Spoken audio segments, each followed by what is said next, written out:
This video is brought to you by Nokian Tires, a leader in safety and sustainability. Maximize performance and efficiency with their made in USA all-season tires and their dedicated Hakkapeliitta EV winter line from the inventor of the winter tire. Learn more at nokiantire.com/EV.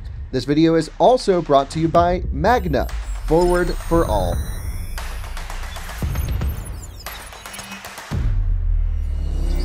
Hello and welcome to another Out of Spec Reviews video. You join me in Brooklyn with my longtime friend Vikash. Thanks for joining. Happy to be here. We are talking all things, of course, Countryman. We've already done a full tour of this car, but we're actually talking about the new electric Countryman in the context of the US market, but also Mini continuing with its electric rollout going forwards. And we have the guy to nerd out about everything Mini in the US. You are really one of the product planners for this, right, Vikash? I am, yeah. So I'm on the Mini product team here in the US, planning for all the future product as well as advocating for the US. Amazing. So I have so many questions for you. We have a lot to get into. I want to go on a tour of this U25 Countryman that you've brought over as well. And yeah, let's talk all things Mini and electric going forwards. So thanks for joining and doing the video. Definitely. Thank you.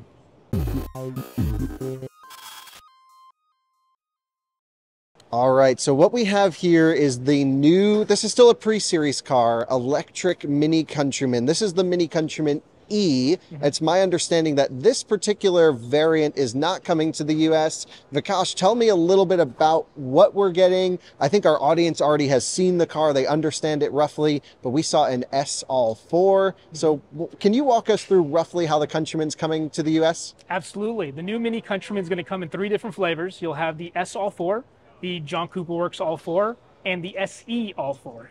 So what's going on with the combustion ones? So you'll still have the B48 engine up front. Is there a technical update to this motor now for the new years? Yeah, so the block is going to be a very familiar engine. It's a 2-liter 4-cylinder, similar to what we have today. There is a technical update, and with that comes, of course, some efficiency upgrades as well as some power and performance upgrades. So excited to try the JCW version. Of course, you know, I'm a performance enthusiast, but I think especially our audience, we all want to know about the EV thing.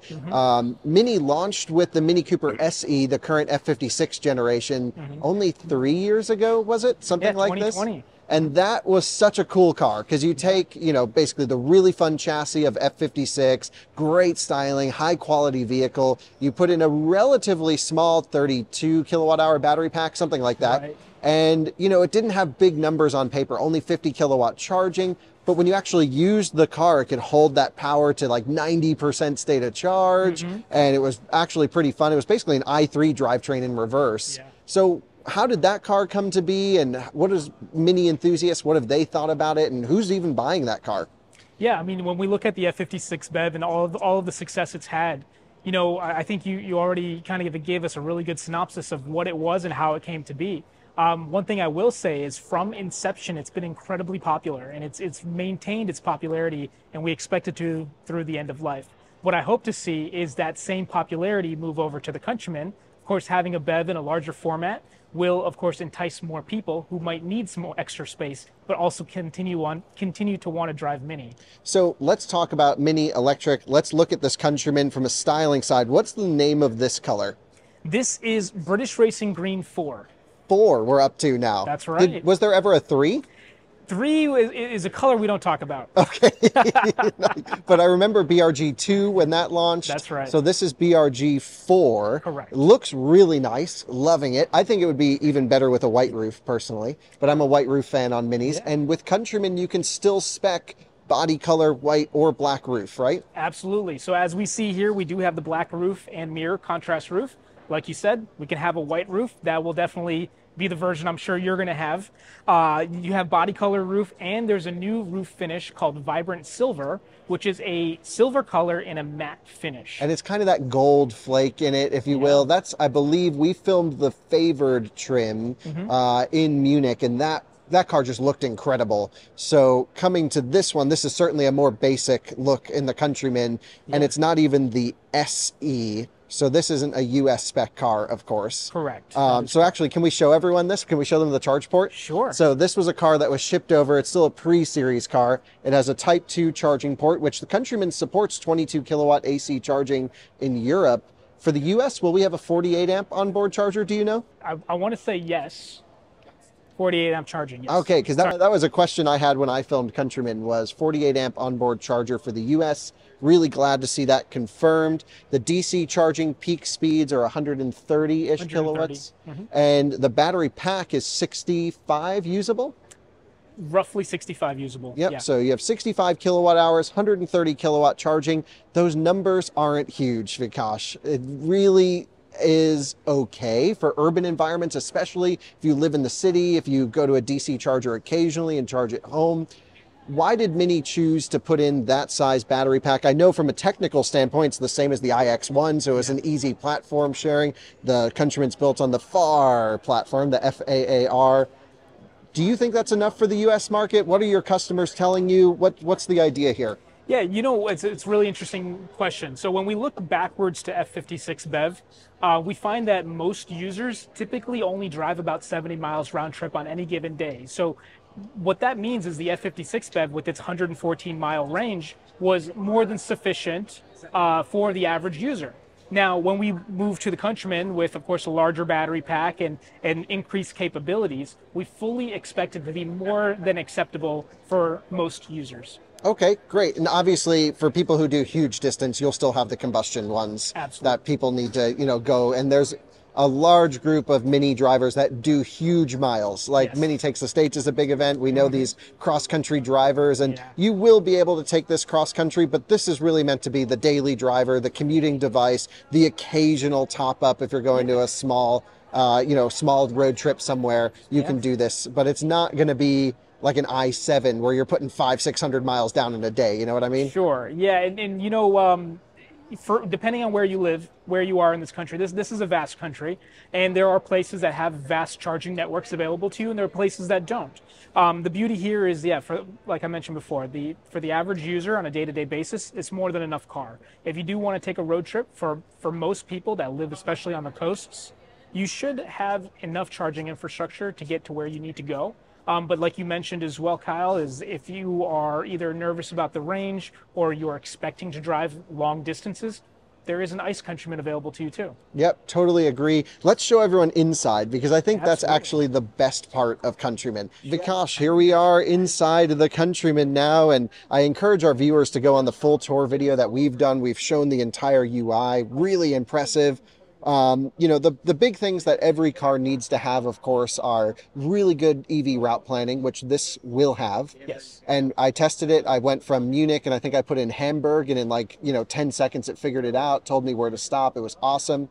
The next is on-route battery preconditioning to the charger, which this will do automatically. But then there's also a manual option, which is great. So if you're just wanting to warm up the battery for maximum performance in the winter, you can do that. Sure. Yeah. And then the last is the big unknown at the moment, which is plug and charge. So we're hopeful that the car will support it at launch, but you were saying we're not 100% sure yet. Yeah, at this time, we're not 100% sure with the information we currently have.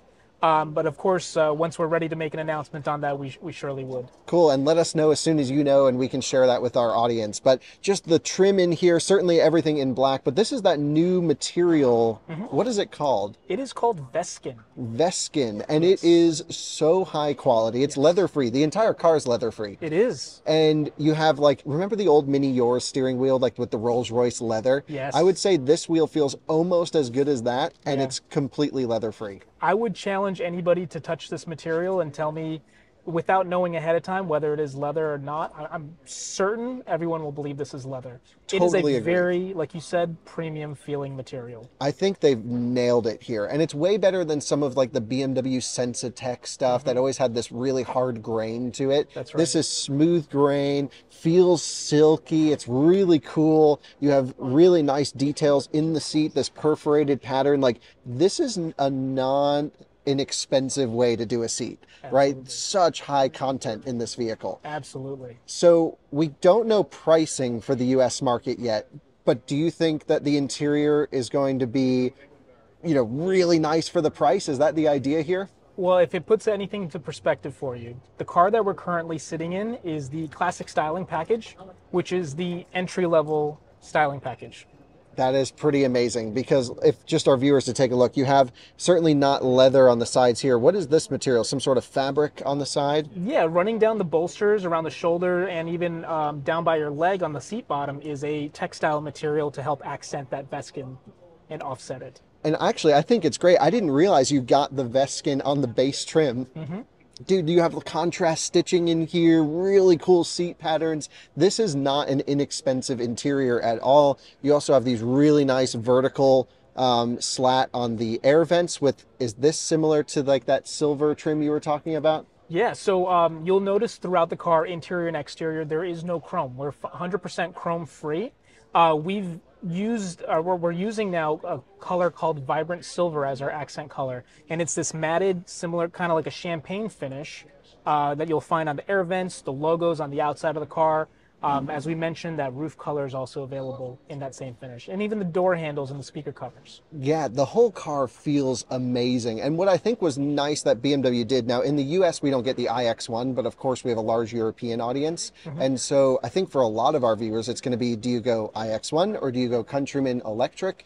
And I think Mini has almost made the car more premium than BMW. Like they did too good of a job here. And so the car just feels incredible, especially after getting out of an iX1 and into this. I'm like, holy smokes. So we don't know pricing yet, but I hope in the US, my suggestion, I know you as the product planner, you're always trying to get the price down. You want to sell as many units as possible. Sure.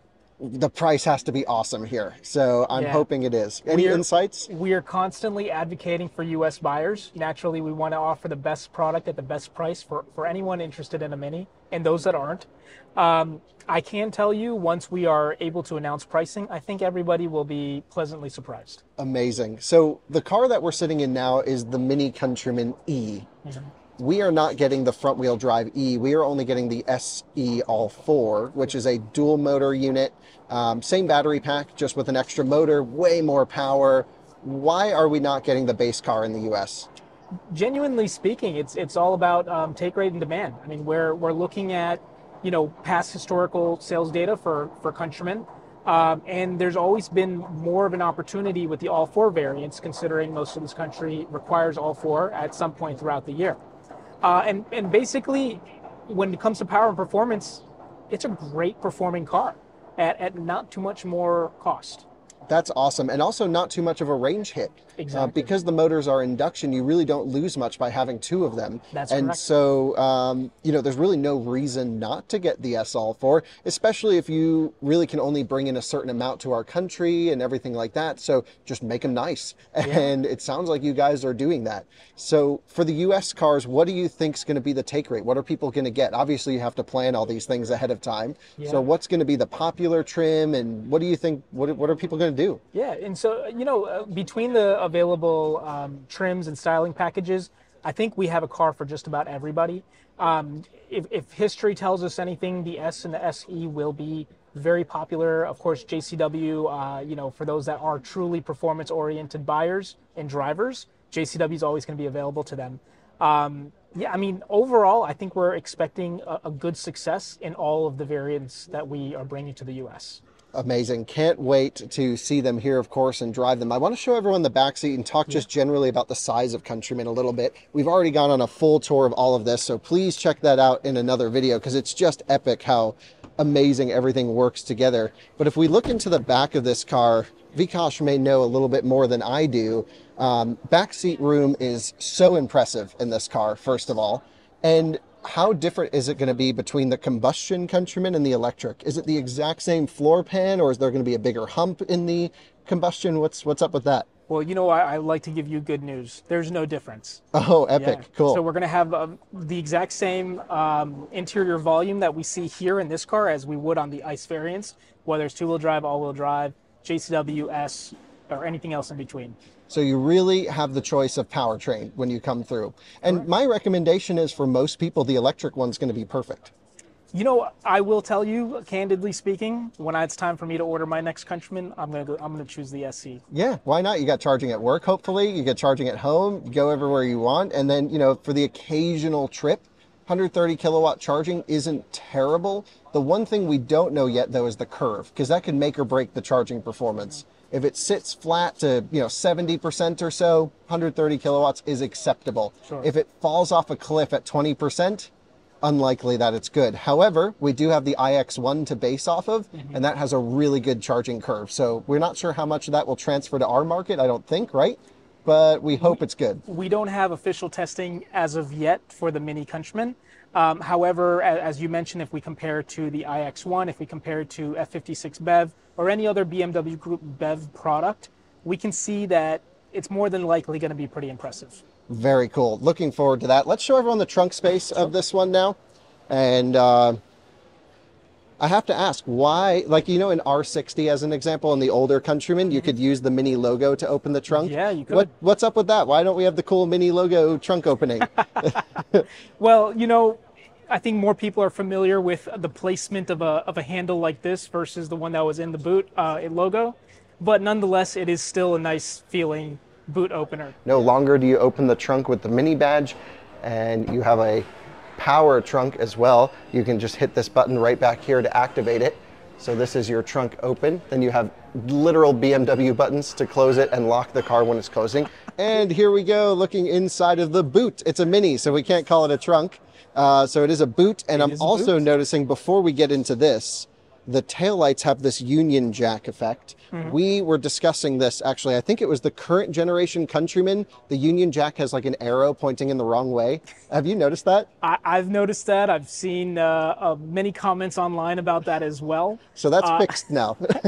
Well, the cool thing here is the turn signals are a slightly different layout than what we have today on the F60. In addition to that, you actually, as a user, have the option to change the overall taillight design. So even if you don't like the Union Jacks, there are other designs that you can choose from already preset in the infotainment system. That's pretty cool. You can change the front headlight design and the rear taillight, which is pretty amazing. So I love the customization here. And is this just a standard LED section, or is there anything fancy going on here that we should know about? Yeah, so each one of these LED bulbs is an individually controllable fixture, which is how we can actually go about customizing the look of the tail lamp. Yeah, very cool. Love that. That's super neat. Everything here looks good. There's no difference, like you were mentioning, in trunk space between combustion or electric, is my understanding. So that's a great question. One of the things that you'll notice first about this boot is how much more space, especially compared to today's Countryman, that you actually have. When we look under the floorboard, there continues to be more space. Wow. Even though there is a battery located underneath this floorboard. So we could say you could have put more batteries in it, giving it more range. That's a little give and take, right? Yeah, of course. But I think no one's going to complain about the extra space in this particular one. I agree. And even with the floorboard down, you'll notice that you continue to have what Mini is known for, that creative use of space throughout the boot. So we still have storage areas on both sides. You have grocery bag hooks that are molded into the side areas. D hooks. So that's what these are for then? That's exactly right. I've always been curious about that. You can hang your eggs there and you don't have to worry about them flying across the trunk. Okay, great. So track days and eggs, this is capable. So just to sum up the Countryman more or less, it's going to be offered in one electric trim, SE All 4, which is the top trim globally for the car. You have a cool job. Well, actually, will there be a JCW electric? At the time of launch, we will launch the BEV with the SE variant only. Okay. That's not a no in the future. But, okay, so you get SE All 4 at launch. You have a cool job where you can basically pick from the entire global offerings option-wise, and then it's up to you to package it for the US market. Correct. So what was your thought process when you were coming through? Is it to try and create a really solid standard base car and use that as the volume model? Or do you want people to upgrade to the higher trims? What's the thought process on the packaging? Yeah, honestly, it really comes down to what do you want the car to look like and how much technology do you want? If you get an entry-level vehicle, you're still going to get a great value, especially compared to Countryman's past. But yeah, if you are a tech-focused individual, if you're a performance individual, if you really want to customize all of the colors and trims available to you, you can move up into the trim structure as you so pleased. So what do you need in order to get lane centering, the driver assistance package? Is that a standalone that you can put on top of any of the styling trims? How does that work? Yeah, I'm really excited to bring this level of technology to a Mini model, something that we've never had before. We haven't fully finalized the US offer structure, but we fully intend to make it available to most consumers. Oh, that's amazing. Cool. So maybe not on the base car, but potentially on some light upgrades is the idea? Yeah, we want to make sure there's a nice hierarchy to the we want to make sure that there's a nice hierarchy to the trim structure. So Vikash, thanks so much for the tour of the Countryman. I think I'm really excited, of course, as a previous Countryman owner, a fan of the car, and just a fan of Mini to see them going way deeper into electrification. Yeah. But there's one thing missing from our conversation, which is we've also filmed the J01 electric hardtop, the Cooper. Why do we not have that in the US? What's the idea? You know, that's a great question. I'll tell you, Kyle, at this time, we're not able to make any kind of announcement on that. But in due time, once we're ready, we'll definitely give you all the information you need. Great, very cool. I hope it aligns with the Plant Oxford also building an electric model that's been announced. I'll keep my fingers crossed. I know you can't tell anyone. Fingers are crossed on my side too. I know you're working really hard for it because that's going to be epic. But thank you so much for the tour of the Countryman. Again, I urge our audience to watch the full tour of this car. You are an encyclopedia truly when it comes to Mini, not just on Countryman, because I don't think our viewers realize how much of an enthusiast you are. You've had countless Minis as company cars, as personal vehicles. You're like responsible for so many cool things that the brand does. One of the true enthusiasts inside of the company. So thanks for everything you do to keep the enthusiasm alive for Mini. Absolutely, it's my pleasure. I mean, yeah, I was an enthusiast when it all began, and you know, I bring that passion to this role and to every decision that I make. So thank you for recognizing that. Of course. Well, I've seen you at events for, I don't know, 10 years, 12 years, something like this now, forever. So thanks for all the good times, and thanks to you for showing us this. Pretty cool to have an electric Countryman in the US at the moment. Hopefully more to come soon with about maybe March or, I don't know, March to May, we'll start to see these in the US, something like this. So thanks for watching another Out of Spec Reviews video. We'll see you on another one soon. Bye-bye.